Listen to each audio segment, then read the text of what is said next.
समाचार बनासकांठाથી પ્રાપ્ત થઈ રહ્યા છે। ડીસા કે જ્યાં બાઈવાડા ગામમાં નીલગાયે હુમલો કરતા ખેડૂતનું મોત થયું છે। ખેડૂત વાડીએ ગયા હતા અને ત્યારે જ તેની ઉપર નીલગાયે હુમલો કર્યો। નીલગાયે હુમલો કરતા શંભુજી ઠાકોર નામના ખેડૂતનું મૃત્યુ થઈ ગયું છે।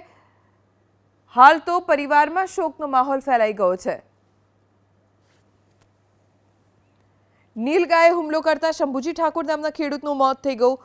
ઘટના છે બનાસકાંઠાના ડીસાના બાઈવાડા ગામની, જ્યાં ખેડૂત વાડીએ ગયા હતા અને ત્યારે અચાનક નીલગાય આવી પહોંચી અને ખેડૂત ઉપર હુમલો કર્યો। આ જીવલેણ હુમલામાં ખેડૂતનું મોત થઈ ગયું। અમારા સંવાદદાતા વસંત પાસેથી વધુ જાણકારી પ્રાપ્ત કરીશું। વસંત, કેવી રીતે આ ઘટના બની અને પરિવારજનોનું શું કહેવું છે? बिल्कुल जो बात करवामां आवे तो आ डीसाना बाईवाड़ा गाम पासेनी घटना छे, ज्यां वहेली सवारे जे खेडूत छे ते शौचक्रिया करवा माटे खेतरमांथी बहार निकळ्यो हतो। ते दरमियान आ घटना सर्जाई। नीलगाये खेडूत उपर हुमलो करता जे खेडूत शंभुजी ठाकोर छे तेमनुं मोत निपज्युं छे। तो के बे संतानोना पितानुं आकस्मिक मोतथी परिवारमां पण शोकनो माहोल छे। हाल तो जे नीलगाये हुमलो करता त्यां खेडूत परिवार उपर आप तूटी पड्युं छे। जी वसंत, आभार जानकारी आपवा माटे।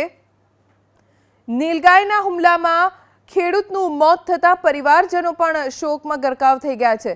જે ખેડૂતનું મૃત્યુ થયું છે તેમનું નામ શંભુજી ઠાકોર હોવાની જાણકારી પ્રાપ્ત થઈ છે અને તેઓ બાઈવાડાના વતની હતા।